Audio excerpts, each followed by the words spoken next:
Hi, I'm Stefan, the BMW DIY guy. Do you want to dress up your M2, M3, or M4 with more carbon fiber in your engine bay? I'll show you how.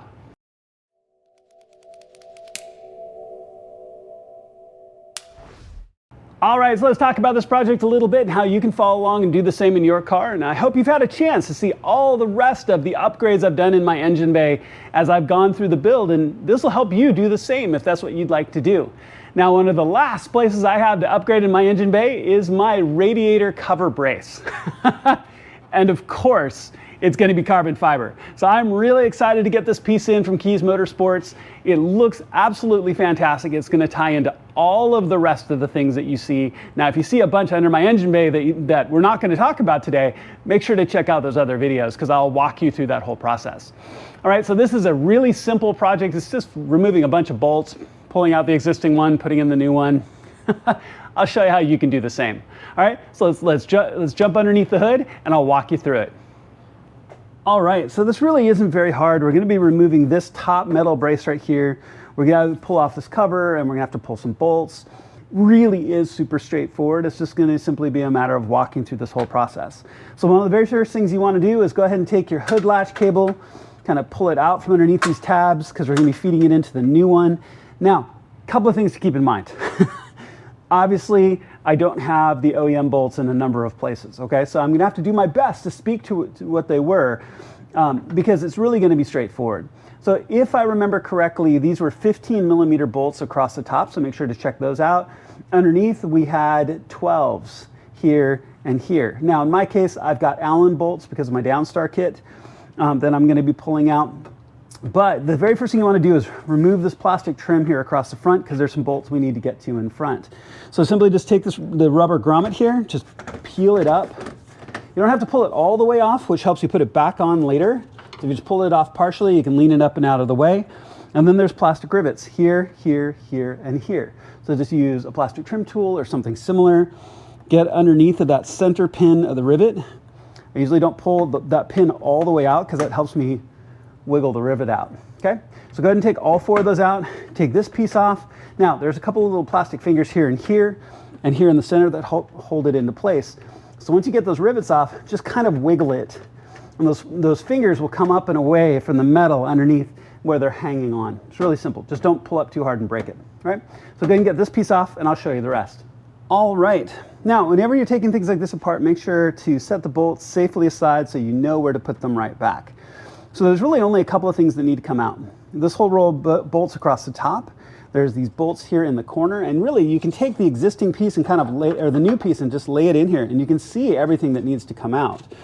So these bolts across the top, not your center strut bolt, you don't need to do that, the ones on either side, the ones here in the corners, and then you have these T30s, if I remember correctly. So these are T30s here, here, and here, and T40s here on the outside. We'll confirm here in just a second, right? But those are what need to come out. And then you can take this piece and slide it up and out.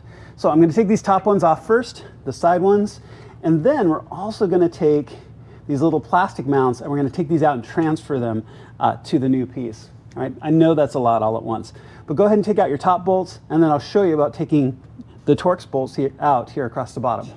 All right, so once you have all the bolts off, including this one, so you know those 2 T40s on this side, there's one under this lip right here that can be kind of hard to see. I find if you just kind of pry up the lip and move it to the side, you can get to it easily enough.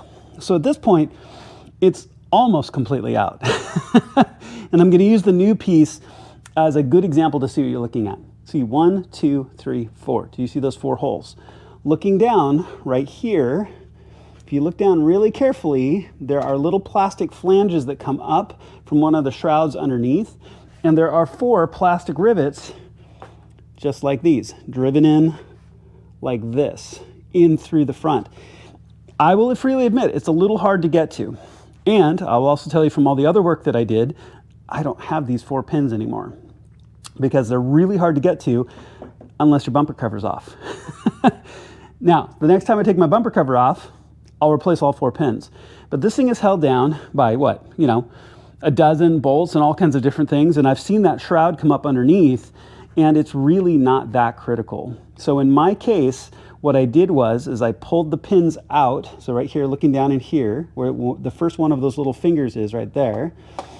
I reached in, I pulled the pin out and then backed the rest of the body out so this thing is loose. So now you can work to get these back in. I'm actually going to tell you not to bother. It is just an unbelievable pain to try to get into this space, to get tools into this space where you can barely even get a finger in, to get that in to try to fit this back into place for something that I feel is more cosmetic than anything else. The next time I have my bumper cover off, I'll replace all 4 of these. But for now, I'm not going to. Okay, so take 1, 2, 3, 4, back those pins out, back those little expanding rivets out, and then this is loose, as you can tell. So what you're going to need to do is pick up and out. So you're going to need to get it up from under this plastic piece, and this plastic piece. And so just take it, keep scooting it kind of up and out to get this edge of this lip right here, kind of up and over, and you can get it out. So it's going to take both hands kind of lifting and shifting back, and it will come up and out. And we're going to do the same in reverse to put the new one in. But go ahead and get this piece out. Okay, a couple of hints if you're struggling to get this out. It's really not that hard, but it takes a little bit of practice. So when this is in place, this whole lower edge really wants to hang on. It wants to hang on to the lip, it wants to hang into your hood latches, everything you can imagine. And you've got your hood release cable over the top. So what I find is that if I slide it forward a little bit, get one corner, lift and pop one corner, it'll start to come out. Now the other thing is these are your radiator supports right here that go down in. Now obviously I've got mine out, and I'll show you about that in just a second, but you also have to lift to get this post up and off your radiator support right there. All right, so lift it up and off to get it away.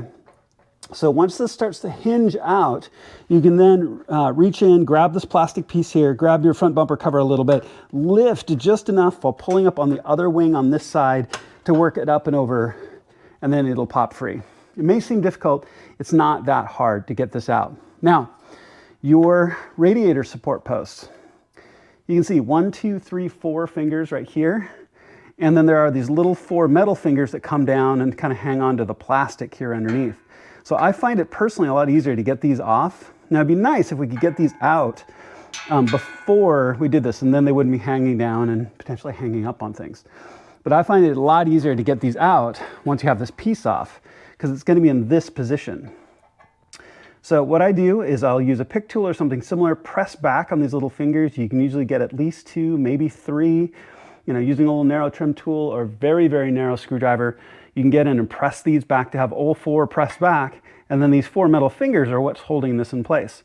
I'll usually use something like a rubber mallet, and very gently, because we don't want to break this, very gently just kind of bang on it. Make sure these fingers are loose, and it will pop out of the bottom just like that.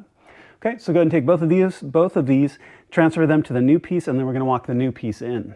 So getting this in place is just going to be the reverse of taking the metal one out. You just want to be very slow and patient, because what you don't want to do is score up your carbon fiber and scrape it really badly, especially these plastic pieces here, here, and here. You don't want to scrape this all up as you put it into place. So what I usually will do is, like I said, I'll start on one side. Don't forget your hood latch cable, that it's going to go over the top. Now, if need be, you can even undo the plastic rivet on that side to give yourself a little bit more room. But you're just going to set this down and into place, and then slowly work it. Now, the nice thing about this is it's a little more flexible than the metal. So you should be able to get it in here a little bit easier than the metal piece, but you're just going to take it and work it down under this plastic on both sides and settle it down into place here in front. It just takes a little bit of patience and time. We'll just kind of get it started here. So I've got this corner under that plastic trim on that side, and I'm just going to work it down. I'm going to lift this up a little bit, kind of work it down. There we go. There, so that side is about under. So this side is in the right position underneath that plastic trim. Don't forget the center. Now you can lift up on this a little bit. You can see there's some flexibility. But if you go too far in the center, it's going to be really hard on this side. So make sure to get that plastic trim piece up and out of the way, and up and over the top of the rest. A little bit of plastic there. You can hear as I kind of work my way around. And I'm just going to keep working it gently and gently and gently down into place. And it'll just go.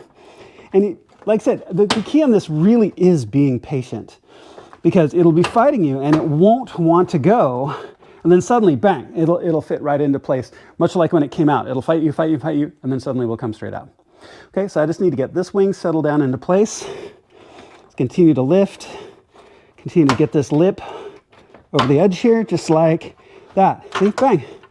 Now, we just need to straighten out a little bit, but you can see where all of our holes line up, all the way across. We're lined now up for our T40s on the outside, T30s here on the center. We've got all of our bolts across the top. Really is that easy, guys. And real time, I mean, that took what, 2 minutes? So really not that bad. So now, walk the rest of your bolts in. T30s, 1, 2, 3. T40s on the outside.